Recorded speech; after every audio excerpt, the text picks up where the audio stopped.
akhirnya memilih udahlah aku daftar di KPU aja gitu. Mungkin ada alasan-alasan tertentu gitu. Mencari peluang yang sekiranya tuh mudah lah untuk lolos 1 kali 1Q gitu kan. Keren. Kebetulan saya sudah kali kelima ya. Kali ke Saya juga kelima kali ini. Dan yang kelima ke KPU Kota Mojokerto. Rezekinya di KPU. Ya pakai gitu. Maksudnya kayak di ruangan kan dingin ya Bu ya. Jadi kayak ya saya ngerjain sambil dingin-dinginan ya. Pokoknya sambil basah-basahan gitu lah.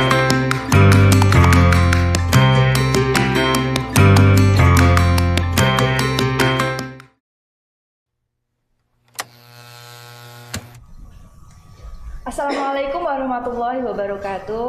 Hai teman pemilih, senang sekali bisa bertemu kembali dengan teman pemilih di podcast KPU Kota Mojokerto Pahlawan Demokrasi. Masih bersama dengan saya Nur Iva yang akan menjadi host.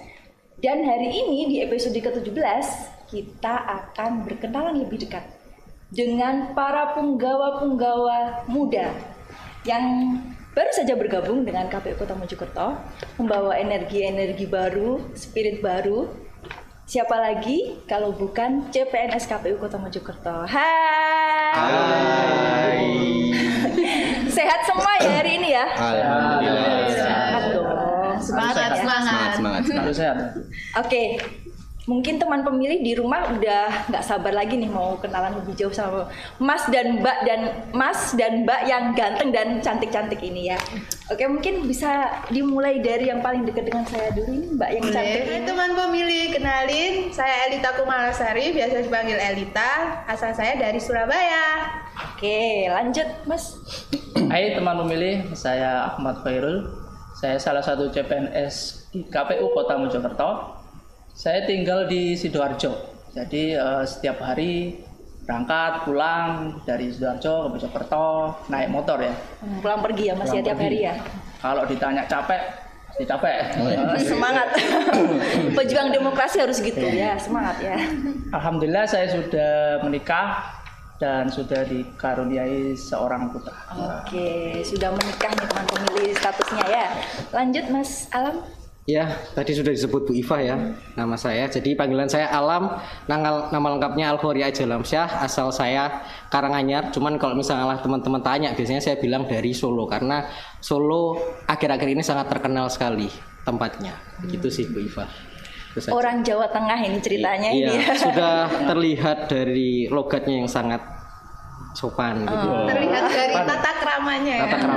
Oh iya, sopan sekali ya Mas yang satu ini. Ya oke, lanjut sebelahnya Mas. Halo teman milih, kenalin nama saya Nanda Prabowo Anganata, biasa dipanggil Angga. Saya aslinya sama kayak Mas Khairul, saya asli dari Kabupaten Sidoarjo. Tahun kelahiran berapa nih Mas? Boleh dilewatin nggak Bu? Kelihatan. Ini kayaknya masih muda loh ini, Gen Z ya ini ya. Gen Z kan Iya. ya. Tapi untuk statusnya gimana nih statusnya? Untuk statusnya warga negara Indonesia sih Bu. Untuk statusnya saat ini masih belum berkeluarga Ibu. Oh, masih Iya. single. Iya benar. Oke, terima kasih. Lanjut ke Mbak yang cantik ini. Halo teman pemilih, perkenalkan nama saya Nurdin Lestari, bisa dipanggil Indah. Saya aslinya Kabupaten Mojokerto, jadi penempatan Kota Mojokerto tinggalnya di Kabupaten Mojokerto. Deket-deket aja ya Mbak ya. Oke. Nah ini yang terakhir nih, Mas yang di pojok sebelah sana ini siapa namanya ini ya? Oke, halo teman pemilih, perkenalkan nama saya Danang Bangun Kusuma Negara, bisa dipanggil Danang, asal dari Kabupaten Ponorogo. Cuma sekarang udah menikah dan tinggal di Kota Mojokerto. Oke. Sesuai penempatan sih. Oh iya, oke. Nah, itu tadi perkenalan singkat nih ya, pembuka bagi podcast kita hari ini. Selanjutnya ini saya akan nanya, pasti saya yakin nih ya, di antara berenam ini sudah ada yang punya pengalaman kerja sebelum di KPU ya. Mungkin Mas Ahmad? Ya, memang sebelum di KPU Kota Mojokerto saya sudah pernah bekerja di salah satu perusahaan furniture di Sidoarjo. Di sana saya sebagai drafter. Mungkin kalau teman pemilih ada yang kurang mengerti ya, drafter itu hampir mirip sama desainer. Oh. Ya, desainer untuk furniture berarti ya? Furniture itu selama kurang lebih 10 tahun. Wah, berpengalaman sekali berarti ya sebenarnya dari segi desain gitu ya. Ya boleh lah. Tapi background pendidikannya memang waktu itu? Waktu itu karena saya bekerja itu pada waktu masih kuliah. Jadi memang nggak sesuai background pendidikan. Kebetulan saya kan di IT ya, di informatika untuk kuliah. Jadi agak melenceng sebenarnya. Tapi kayak learning by doing Ya, gitu ya. Oke.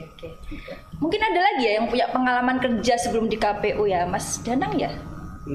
Kalau saya pribadi tuh sebelum di KPU itu pernah bekerja di salah satu instansi pemerintahan Kota Mojokerto selama kurang lebih 7 tahun. Jadi statusnya non ASN sih sebenarnya.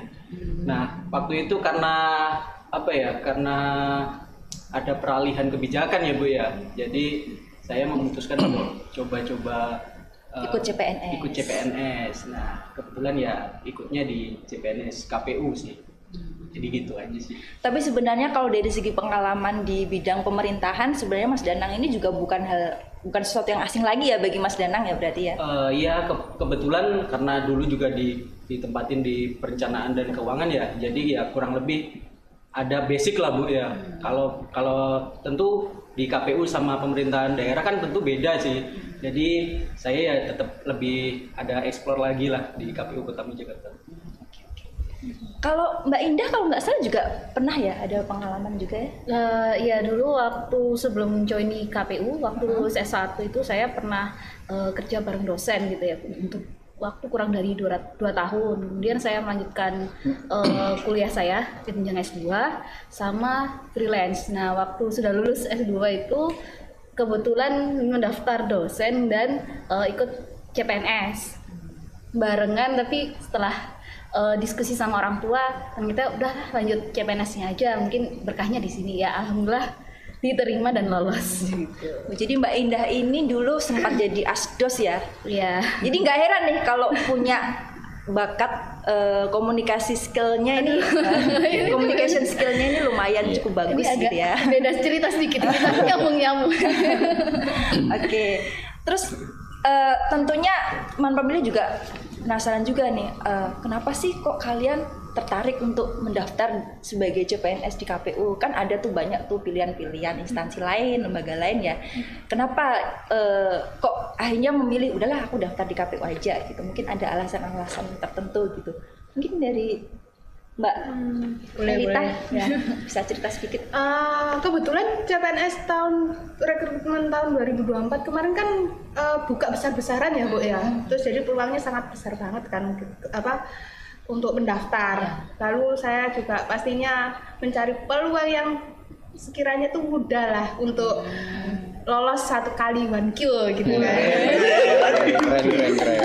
Jadi saya melihat peluang dari berbagai instansi, saya lihat kuota-kuotanya, kok kayaknya KPU ini termasuk salah satu kota yang lumayan besar nih yang bisa Kuotanya saya coba. ya, kuotanya ya. Terus juga saya lihat juga dalam seleksinya itu KPU itu simple itu cuman ada SKD sama SKB. SKB-nya tuh cuman yang CAT, nggak ada yang non CAT kayak wawancara. Kan kalau instansi lainnya kan ada beberapa. Fisik Biasanya juga kan ya. psikotes juga kan ada. Aduh ribet ya Bu ya. Jadi saya cari yang gampang-gampang aja. Kebetulan KPU ini salah satu sasaran yang tepat menurut saya. Beneran 1Q. Patut diapresiasi nih ya, karena kan memang tidak mudah loh ya untuk bisa sekali daftar langsung lolos CPNS ya. Karena saya yakin nih pasti teman pemilih juga banyak juga yang sudah mencoba beberapa kali dan mungkin belum rezekinya juga ya, mungkin Ini belum bisa masalah ini lolos. berapa Ya, kali? kebetulan saya sudah kali kelima ini. Saya juga kelima kali ini. Dan yang kelima ke KPU Kota Mojokerto. Rezekinya di KPU. Untung itu nggak mudah menyerah ya, maksudnya. Nah itu juga teman kunci pemilih sih, kunci. jangan mudah menyerah. Jadi kalau misalnya belum berhasil tahun yang kemarin, mungkin bisa lagi nyoba lagi di tahun berikutnya ya. Benar. Oke, itu semangat yang patut diteladani nih dari teman-teman CPNS kita hari ini. Pantang menyerah. Terus kalau ketika tahapan-tahapan itu kan ada beberapa tahapan ya. Nah, di tahapan pendaftaran itu ada nggak sih cerita-cerita yang menarik gitu, mungkin suka dukanya ketika proses pendaftaran yang mungkin bisa kita di-sharing sama teman pemilih. Mungkin Mas Alam mungkin punya cerita-cerita menarik saat mendaftar. Di tahapan pada umumnya lah SKD. Nah SKD sebenarnya saya kurang terlalu serius sebenarnya, tapi alhamdulillah nggak tahu kenapa Tuhan kasih nilai yang lumayan gitu kan. Jadi sebenarnya ya itu juga dari kemampuannya Mas Alam juga lah ya. Nah, tapi alhamdulillah saya lolos dari SKD, terus SKB itu ada drama juga Bu, karena memang pengumumannya mendadak. Jadi saya nggak sadar karena sambil kerja ya, dan kebetulan saat itu baru perjalanan dinas gitu kan. Nah ternyata ada pengumuman bahwasanya SKB itu dilaksanakan tanggal sekian sama tanggal sekian, dan itu keluar tanggal ternyata. Nah posisi saya itu masih di luar kota gitu kan. Nah saya agak khawatir nyampe enggak ya di tanggal ini gitu kan. Nah ternyata alhamdulillahnya masih dikasih jalan juga, alhamdulillah nyampe dan bisa tes. Nah pas saat tes itu karena saya tesnya di Jogja, dan saya itu ingat banget di Jogja itu baru badai gitu Bu, baru badai, dan saya hujan-hujanan tuh berangkat tes. Menerjang badai gitu ya, menerjang badai. Jadi hem yang saya pakai kan terus pakai putih ya Bu ya. Nah itu sampai kelihatan kaosnya gitu ya, karena memang saking kehujanannya pas tes itu. Jadi kayak ya di ruangan tuh karena AC-nya dingin banget, jadi juga kedinginan dan sebagainya. Nggak pakai daleman. Masuk angin ya. Iya maksudnya ya pakai gitu. Maksudnya kayak di ruangan kan dingin ya Bu ya. Jadi kayak ya saya ngerjain sambil dingin-dinginan ya. Pokoknya sambil basah-basahan gitu lah. Basah kuyup ya, kedinginan karena AC ya. Iya. Nah, terus alhamdulillahnya juga masih dikasih jalan yang alhamdulillah nilainya juga lumayan gitu ya, meski agak-agak ke bawah gitu, tapi alhamdulillah masih bisa lolos. Nah, itu sih Bu kalau suka dukanya ya waktu tahapan-tahapan di CPNS ini gitu kan. Itu sih Bu. Jadi ya alhamdulillah lolos dan dapat penempatan di Jawa Timur, tepatnya di Kota Mojokerto, kota yang sangat saya sayangi sekarang. Nah ini kembali lagi ya, ini membuktikan bahwa perjuangan untuk menjadi CPNS itu tidak mudah ya. Maksudnya ada upaya-upaya effort yang dilakukan ya, nggak hanya berpangku tangan terus tiba-tiba keterima gitu ya. Kalau sampingnya ini Mas Angga ini gimana nih? Ada nggak pengalaman-pengalaman menarik saat pendaftaran kemarin itu? Jujur ya, ini nggak tahu nih menurut teman pemilih menarik apa enggak. Menarik. Menarik. Kan jadi saya tuh sama kayak Mbak Elita, one shot one kill, percobaan pertama gitu. Jadi awalnya tuh niatnya cuma ingin meramaikan event Bu awalnya Bu. Iya, awalnya inginnya meramaikan event gitu. Ternyata waktu di pengumuman administrasi lolos. Nah, itu kan sebelumnya saya belum ada persiapan tuh.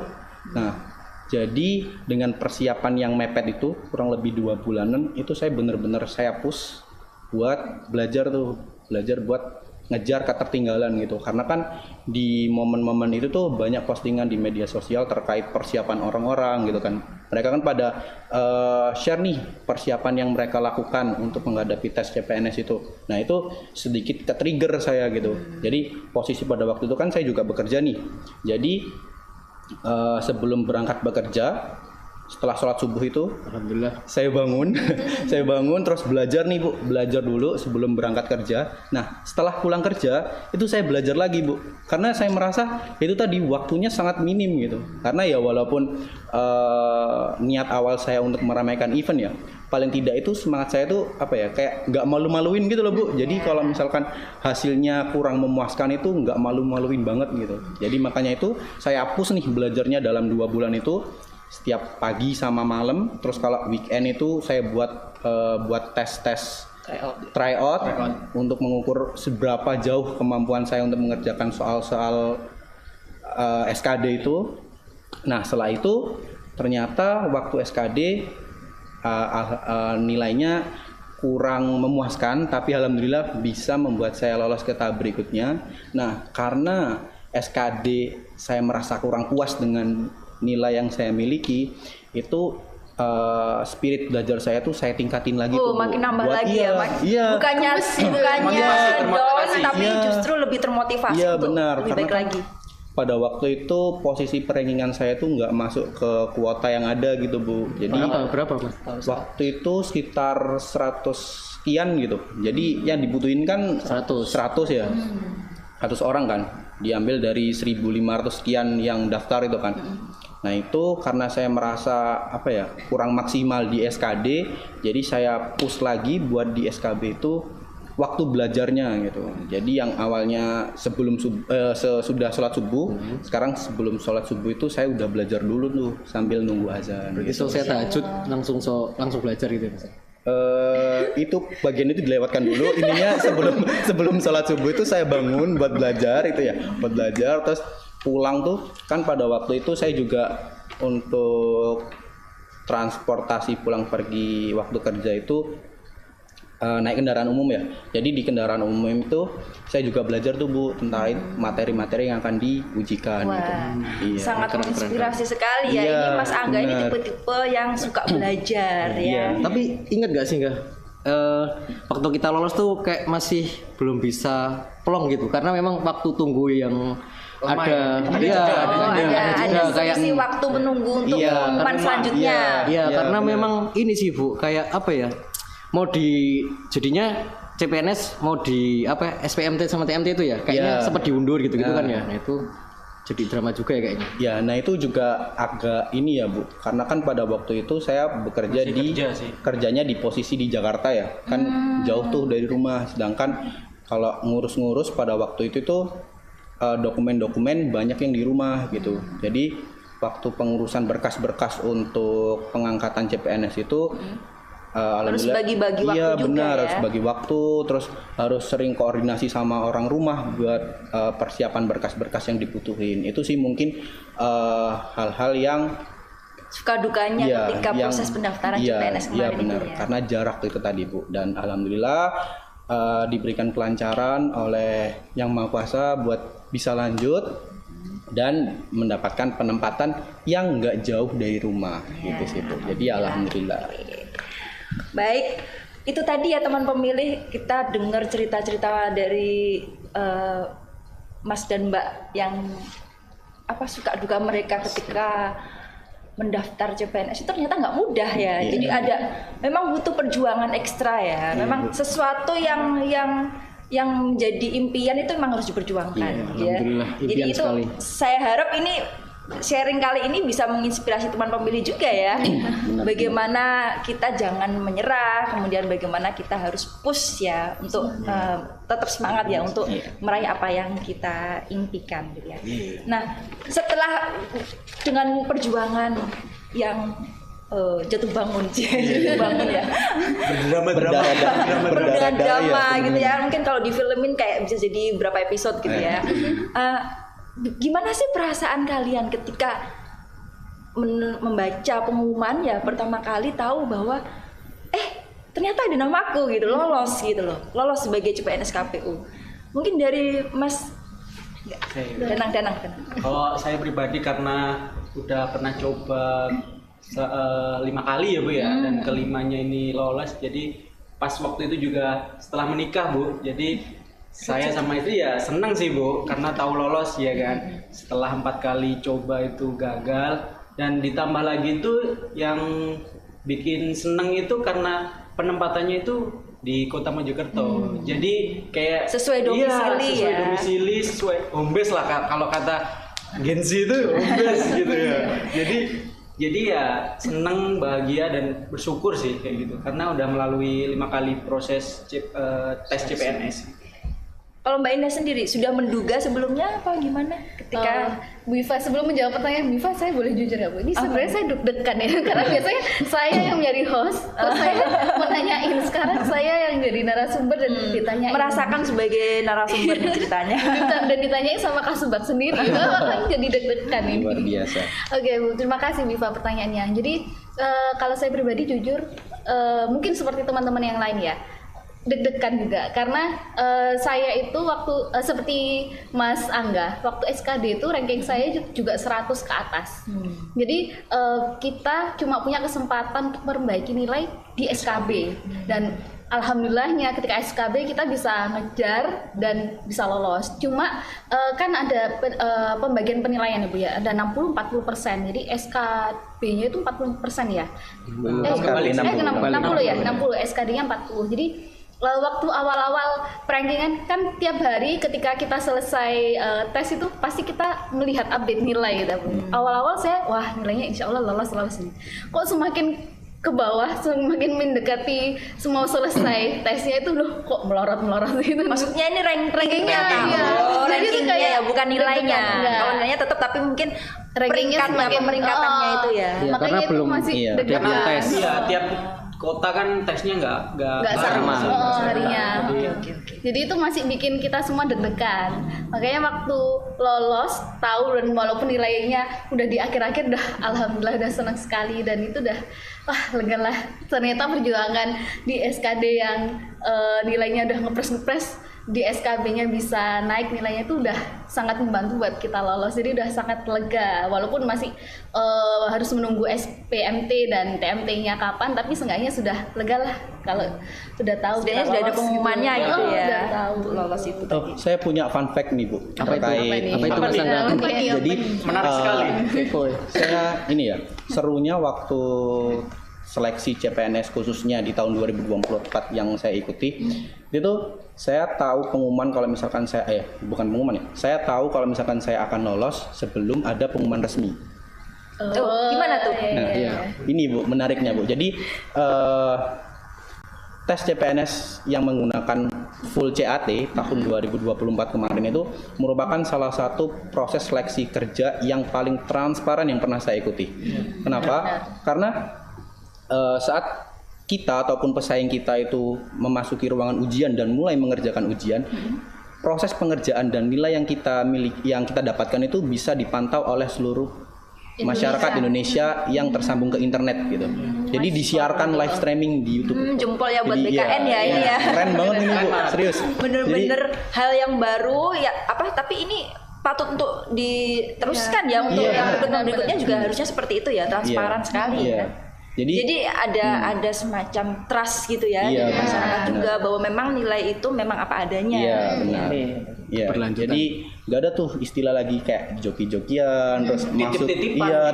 Emang ada. Itu kayaknya kalau di KPU harusnya nggak ada. Di KPU nggak mungkin karena kan kita sudah terbukti ya ada yang seperti itu. Iya. Jadi setelah jadwal terakhir tes untuk formasi saya telah dilaksanakan, itu kan saya bisa mengkalkulasikan Bu. Jadi poin saya berapa, poin pesaing saya berapa, jadi bisa kita ranking sendiri tuh. Iya, dan kayaknya anak-anak CPNS sekarang tuh yang sekarang itu kayak ngumpulin nilai-nilai dan nama dan sebagainya, terus direkapin jadi satu Excel gitu ya. Jadi kerjasama lah gitu. Iya, jadi saling mengisi gitu, Bu. Jadi bisa langsung kelihatan direkap itu nanti yang bakal lolos siapa, yang calon bakal lolos siapa, yang kira-kira nanti belum dapat kesempatan siapa. Jadi kalau misalkan tiba-tiba di waktu pengumuman resmi ada nama yang sekiranya nggak ikut tes tapi tiba-tiba muncul, itu bisa tahu bisa ketahuan ya. Jadi hal-hal seperti itu bisa dihindari lah Bu. Jadi kok bisa ngomong gitu emang sebelumnya saya juga mau menambahkan jadi menurut saya rekrutmen CPNS itu bisa lah ditiru sama rekrutmen pekerjaan-pekerjaan lain seperti kayak mungkin perusahaan-perusahaan swasta. Soalnya saya ini ya jujur ya, setelah saya lulus fresh graduate itu saya cari kerja itu susah Bu, karena sistemnya perusahaan-perusahaan lain itu tidak transparan seperti rekrutmen CPNS kan. Saya tuh sering kali PHP, digantungin sama digantungin. beberapa perusahaan.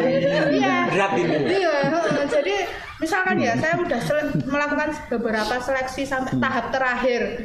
Kan berharapnya bakal lolos ya, keterima ya. Ternyata tiba-tiba nggak ada kabar. Nggak ada Dan itu kan follow-up nggak lagi. transparan Iya, banget kurang ya. transparan. Nggak ada Iya. follow up gitu ya. Nggak kayak rekrutmen CPNS ini. ya Jadi mungkin- Rekrutmen CPNS tahun 2024 kemarin tuh termasuk bisa dibilang yang paling transparan dan itu sudah terbukti gitu kan Iya. ya. Iya. Terbukti dari diterimanya ke-6 CPNS CPNS ini. di KPU Kota Mojokerto. Yeay. Itu hasil dari kerja keras mereka ya. Ye, BKN. Ye, Oke.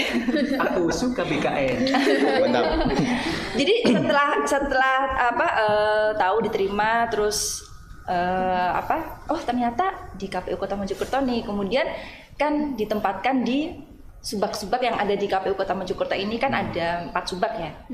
Mungkin bisa sharing ke teman pemilih mulai dari Mbak Elita ditempatkan di subak mana? saya di Subak Teknis Penyelenggaraan Pemilu dan Hukum. Sesuai ya dengan background pendidikannya Mbak Elita saya, ya. Fun fact, saya dari Hukum Universitas Airlangga tahun 2024. Kalau Mas Pinter-pinter ya. Saya sama dengan Mbak Elita di UNER. Subak Teknis Penyelenggaraan Pemilu dan Hukum. Tapi jabatannya penata kelola sistem dan teknologi informasi. Jadi sesuai dengan background pendidikan juga kan ya. sesuai dengan background pendidikan informatika. Cuman karena ini saya tiba-tiba ditaruh di Subak yang memang core value-nya core KPU. bisnisnya KPU ya. Jadi istilah-istilah tentang kepemiluan, tentang hukum terkait kepemiluan itu kan masih asing ya. Sesuatu yang masih baru ya. Masih baru. Jadi ya karena ini sebuah tanggung jawab, jadi ya harus saya Mau nggak mau pelajari, belajar. harus saya jalani ya, sesuai tanggung jawab sebagai pegawai di KPU. Ya, oke. Itu semangat yang harus dipegang teguh itu. Dimanapun ditempatkan selalu siap. Siap. Ya. Berakhlak ya. Iya. Iya. Core value. Jadi harus Bangga selalu melayani bangsa. siap dengan Adaptif. Adaptif. penerapan ilmunya itu bisa masuk kemana aja. Aja, ya benar. Kalau Mas Alam sendiri ditempatkan Iya. di Subak mana? Mas? Saya di perencanaan data dan informasi, tapi lebih fokusnya ke data dan informasi gitu sih, Bu Iva.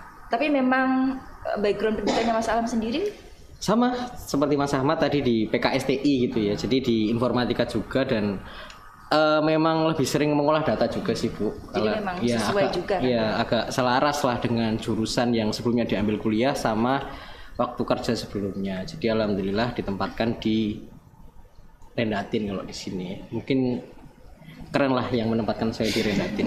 Jadi mungkin dari segi adaptasi dengan Subak saat ini juga nggak terlalu susah juga kan ya, Iya. karena kan memang sudah terbiasa megang data. Iya, dan kebetulan di Subak saya juga sangat suportif gitu kan. Mungkin seperti Subak-Subak lain juga, jadi kayak ya makin nyaman lagi lah di Rendatin sendiri. Begini. Mengayomi. Iya.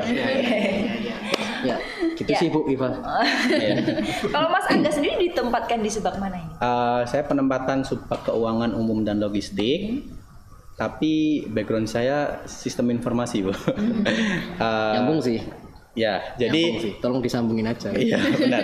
Jadi ya itu sih sama kayak Mas Alam sama kayak Mas Ahmad. Jadi mungkin kalau dari saya pribadi itu banyak istilah-istilah yang asing ya. Tapi beruntungnya saya di sini tuh khususnya di Subak Keuangan Umum dan Logistik itu saya punya mentor-mentor senior-senior yang mau mengajari gitu Bu. Jadi mereka sharing knowledge-nya tuh kayak nggak pelit gitu. Jadi yang mereka ketahui itu ditularkan ke saya gitu. Jadi kalau misalkan ada yang kayaknya semua pekerjaan nggak mungkin nggak sih kalau misalkan kita 100% benar itu. Jadi kan pasti ada miss-missnya sedikit-sedikit. Nah itu mereka kayak ngasih feedback yang sangat-sangat membangun gitu Bu. Jadi sebisa mungkin nextnya nggak sampai kejadian lagi gitu sih. Jadi banyak hal-hal yang saya pelajari dari mereka gitu.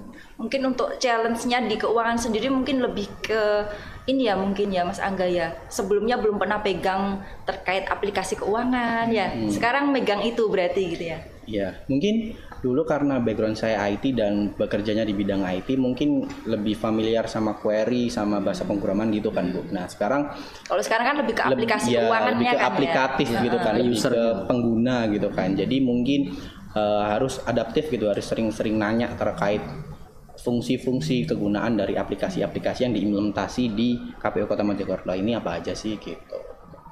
Oke. Kalau Mbak Indah Ya, terima kasih Bu di Iva. Subak mana nih Mbak Indah?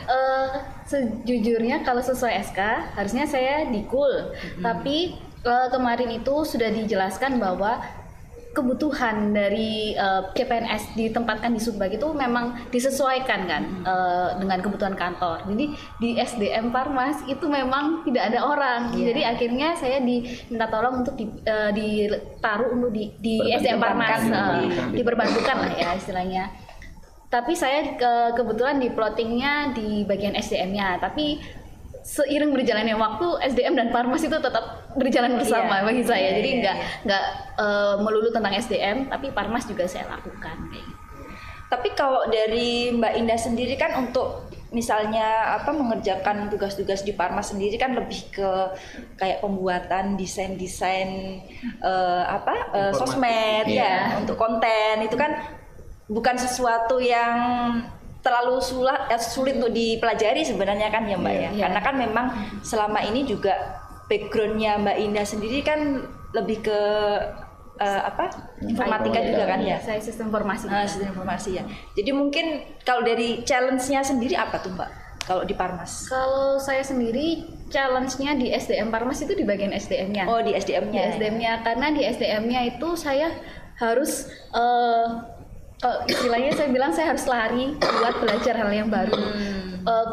Apalagi kalau yang berhubungan dengan peraturan-peraturan karena regulasi regulasi mengenai SDM karena memang ya tadi sudah dijelaskan kalau saya itu di sistem informasi. Jadi kalau di bagian Parmasnya saya masih bisa mengimbangi. Tapi kalau yang SDM itu saya harus lari untuk mempelajari regulasi. Jadi saya biar paham dan karena kebutuhan tentang ke-SDM-an di KPU akhir-akhir ini itu sangat sangat cepat kayak dinamis jadi harus segera belajar. Iya.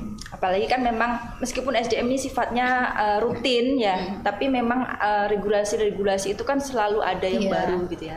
Terutama dari regulasi-regulasi dari atas kita ya, dari KPU RI itu terutama terkait kepegawaian itu selalu ada perubahan-perubahan gitu ya Mbak ya. Itu mungkin di situ ya challenge-nya ya untuk segera mengetahui dan mempelajari regulasi terkait kepegawaian. Iya. Oke, kalau Mas Danang sendiri di Subak mana ya Mas Danang? Kalau saya sendiri itu kurang lebih sama kayak Mbak Indah ya. Harusnya itu kalau kita mengacu pada SK itu saya di Subak teknis penyelenggaraan pemilu dan hukum ya. Tapi karena kebijakan dari KPU Kota Mojokerto yang membutuhkan SDM di perencanaan data dan informasi, jadi saya satu subak sama Mas Alam. Cuma kalau Mas Alam tadi di bagian datanya, saya lebih ke bagian perencanaannya sih. Jadi itu aja sih. Bagi tugas ya antara perencanaan dan data. Oke. Jadi sebenarnya kalau untuk bagi CPNS baru ini tidak masalah ya, meskipun mungkin ada sedikit ketidaksesuaian dengan background pendidikan, dengan penempatan di Subak mana, tapi tetap bisa beradaptasi dengan cepat ya, karena kan memang kita memang menyesuaikan dengan kebutuhan dari instansi ya. Dalam hal ini masing-masing Subak memang terus terang aja untuk di KPU Kota Mojokerto sebelumnya kan memang sangat terbatas jumlah SDM-nya. Jadi wajar ketika kemudian ada CPNS baru ditempatkan sesuai dengan kebutuhan masing-masing Subak.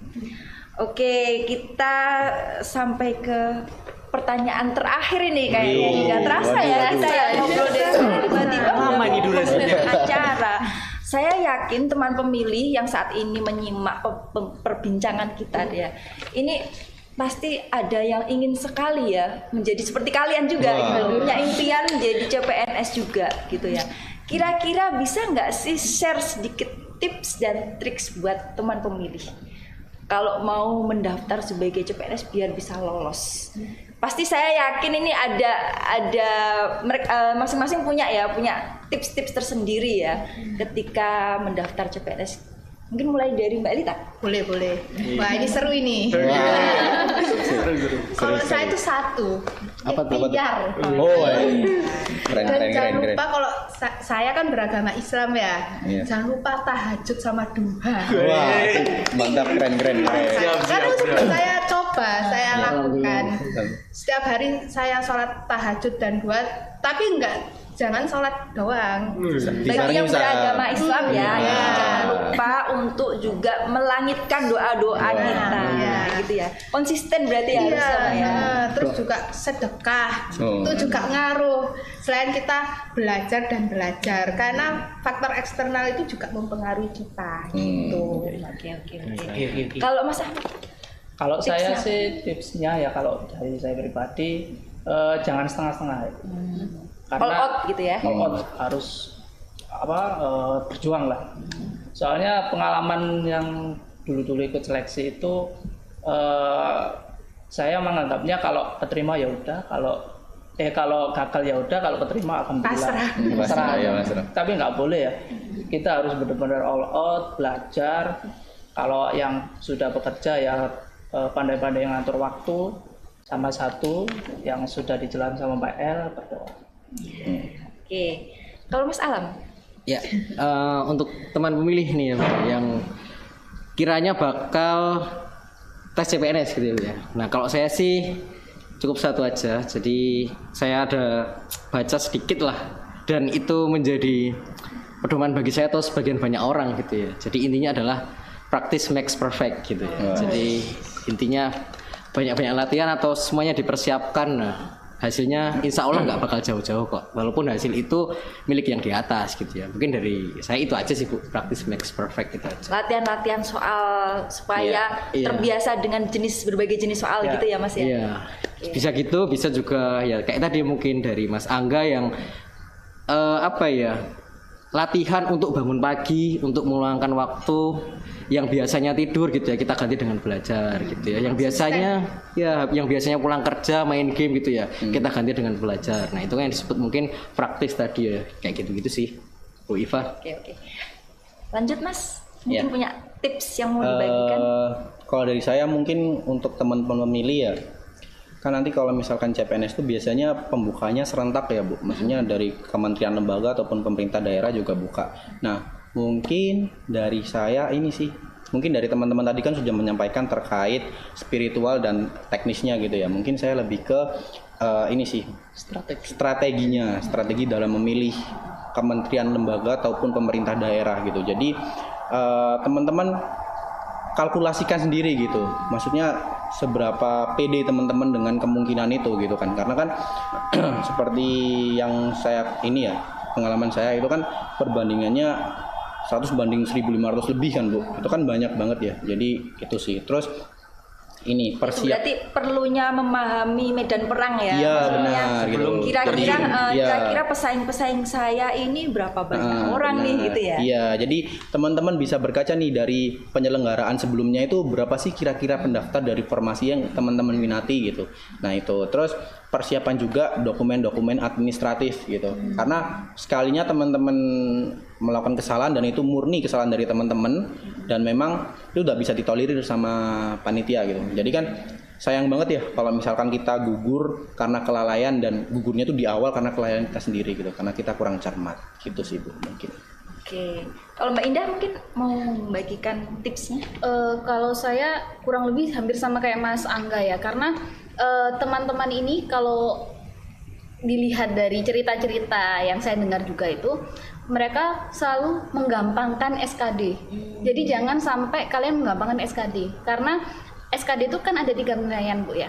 Kita gagal di salah satu ini aja, tapi nilai kita misal sampai 500 pun, ya tetap jatuhnya gagal. Jadi jangan sampai menggampangkan SKD, mau itu TIU, TWK, atau yang satunya lagi juga jangan sampai. Harus passing grade semua ya? Harus passing grade semua, karena ada teman yang saya kenal waktu tes KPU itu juga bilang, oh saya itu ini Mbak menganggap TIU itu gampang, jadi TIU saya kerjakan di akhir. Nah ternyata setelah dia selesai tes, dia bilang, aduh ternyata TIU-ku di bawah passing grade karena terlalu menggampangkan, jadi saya fokus ke yang lain. Jadi kalau belajar jangan sampai menggampangkan apapun itu, jadi harus totalitas kalau belajar. Nah, Jadi semua tahapan itu dianggap penting semua Iya, ya, harus dianggap penting jangan menggampangkan salah satu tahapan. Benar.